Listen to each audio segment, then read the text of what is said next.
कैसे एक chemical stock एवं बैटरी मटेरियल से लेकर सेमीकंडक्टर तक हर बड़े ट्रेंड का फायदा उठा रहा है। इस स्टॉक का नाम है गुजरात फ्लोरोकेमिकल्स। जैसे जैसे इलेक्ट्रिक गाड़ियां, battery storage, semiconductor, data centre और क्लीन एनर्जी जैसे सेक्टर बढ़ रहे हैं, इन सेक्टर को जरूरी मटेरियल सप्लाई करने वाली कंपनियां भी चर्चा में आ रही हैं। हो सकता है कि ये कंपनियां हमेशा फाइनल प्रोडक्ट न बनाती हो, लेकिन इनके मटेरियल सप्लाई चेन का अहम हिस्सा बन सकते हैं। ऐसी ही एक कंपनी है गुजरात फ्लोरोकेमिकल्स लिमिटेड, जो फ्लोरोपॉलिमर और फ्लोरोकेमिकल्स के लिए जानी जाने वाली एक स्पेशलिटी केमिकल कंपनी है।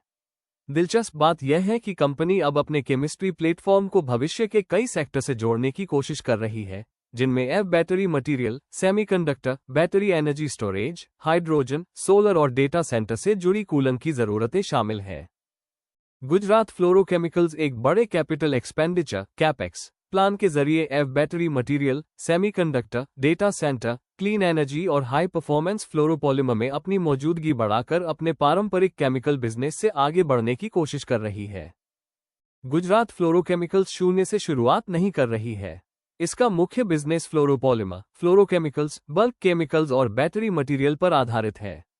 Company PTFE, PFA, PVDF, FEP, FKM, refrigerant, caustic soda, chloroform और लिप-6, एलएफपी कैम, बाइंडर, इलेक्ट्रोलाइट और एडिटिव्स जैसे बैटरी मटेरियल प्रोडक्ट बनाती है। Q4 FY26 में केमिकल सेगमेंट ने 1358 करोड़ रुपये का रेवेन्यू दर्ज किया, जो साल दर साल 11% ज्यादा है।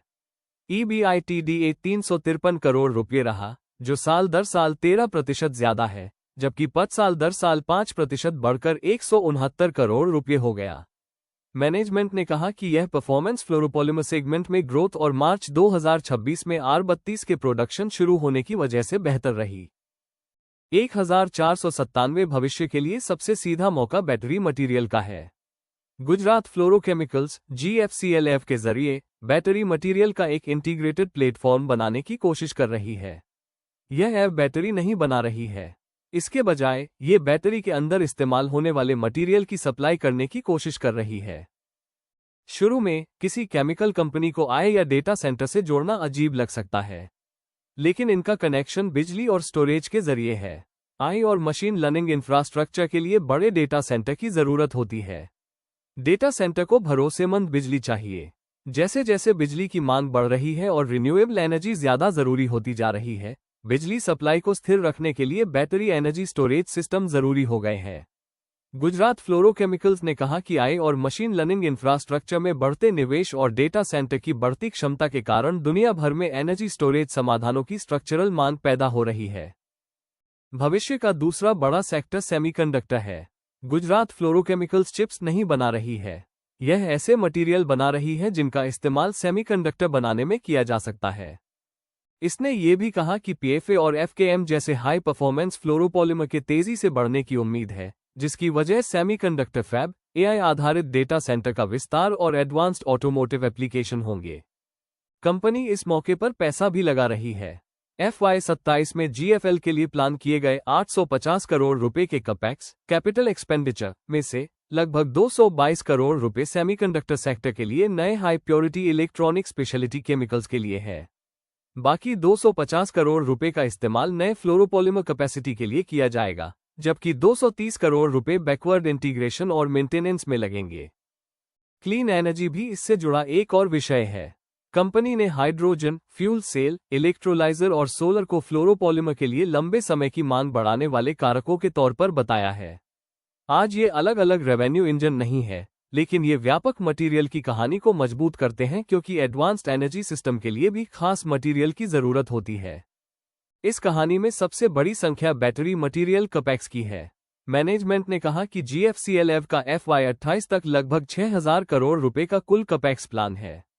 अकेले FY27 के लिए बैटरी मटेरियल पोर्टफोलियो के लिए प्लान किया गया कैपेक्स लगभग 2300 करोड़ रुपए है, जो मुख्य रूप से ग्रोथ कैपेक्स, जिसमें natural graphite anode active material project शामिल है, के लिए है।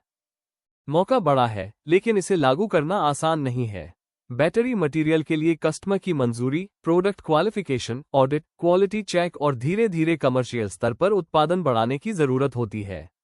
मैनेजमेंट ने खुद बताया कि कपेक्स लगाने के बाद प्लांट के स्थिर होने, क्वालिटी और क्वालिफिकेशन के लिए एक समय लगता है, जिसके बाद ही ठीक ठाक रेवेन्यू आना शुरू होता है। अगर काम ठीक से होता है तो कंपनी मुख्य रूप से फ्लोरोकेमिकल्स और फ्लोरोपॉलीमर प्लेयर के बजाय एक व्यापक एडवांस्ड मटेरियल कंपनी के तौर पर पहचानी जा सकती है। लेकिन अगर मंजूरी, इस्तेमाल या कस्टमर की तरफ से मांग बढ़ने में देरी होती है, तो यही भविष्य के बिजनेस निकट भविष्य में मुनाफे पर दबाव डाल सकते हैं। तो कहानी यह नहीं है कि गुजरात फ्लोरोकेमिकल्स पहले ही बैटरी या सेमीकंडक्टर की दिग्गज कंपनी बन गई है। कहानी यह है कि वह अपने फ्लोरीन केमिस्ट्री प्लेटफॉर्म का इस्तेमाल ऐसे उद्योगों के लिए मटेरियल बनाने में कर रही है जो अगले दशक में बढ़ सकते हैं।